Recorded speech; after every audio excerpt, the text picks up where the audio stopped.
দর্শক বন্ধুরা দেখুন, আমরা এখন ফাঁকা মাঠে বসে খাওয়া দাওয়া করবো। যে দেখতে পাচ্ছেন, এখন খাওয়া হচ্ছে আমরা পুঁই শাক দিয়ে দেশি ট্যাংরা মাছের ঝোল। আর আমার দুই ছেলে আছে সামনে, আর সাথে আমি আছি। একদম ফাঁকা মাঠ। কবুতরের মাংস আছে কই বলো কি? এই যে দেখতে পাচ্ছেন, আরো আছে কবুতরের ঝোল, মানে কবুতরের যে মাংসের ঝোল ভুনা। তুমিও খাও। তো এখন আমাদের খাওয়ার সময়, দুপুরে খাওয়ার সময়, যেহেতু এখন শীতকাল, তো এই জন্যই ফাঁকা জায়গায় রোদের মধ্যে বসে খাওয়া দাওয়া করছি আমরা। তো এখন সর্বপ্রথম আমি এখন কবুতর মাংস দিয়ে খাবো। বেড়ে দাও। হ্যাঁ হ্যাঁ, খাবা? আসো আসো আসো আসো, খাওয়া দাওয়া করি। সামনে নিয়ে আসো।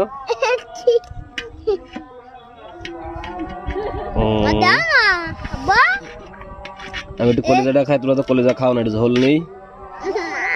ও এখন কবুতরের মাংস দিয়ে খাবো। কলিজা ইমনের একটু তুলে দাও। ওয়ান্ডারফুল। এক চামচ দাও। ইমনের দেবো। আর সরাই নিয়ে আসো। ঠিক আছে, হয়েছে? খাও খাও। মানে কবুতরের মাংস দিকে লোভ সামলাতে পারলাম না, তবে আগে মাছের তরকারি খাওয়া উচিত। তো কবুতরের মাংস তো সেই স্বাদ, লোভ আর সামলাতে পারলাম না, তাই তো নাকি? সেই স্বাদ তো। আগে আমার বুহালাই কাকিদের বাড়ি থেকে কবুতর নিয়ে খেতে, আবার দাদা দিত।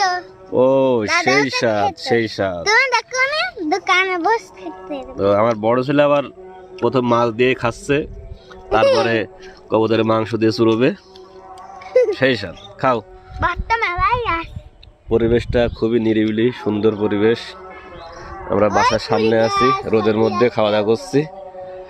ওই পাশে এক পাগলি আছে, রোহিত পাচ্ছে পাগলি, আমাদের খাওয়া দাওয়ার দিকে ভিডিও করা দেখে হাসাহাসি করছে যে আমরা কেন বাগানে এসে খাওয়া দাওয়া করছি।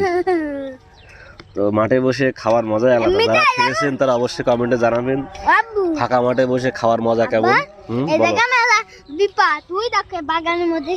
না না, বাগানের মধ্যে এখন দিনের বেলা শাল কনতে আসবে। ও রাত্রে বেলা থাকতে পারে, এখন আসবে না। কনে সন্ধ্যে, এখন কেবল দুপুর গড়ালে বিকেল আসছে।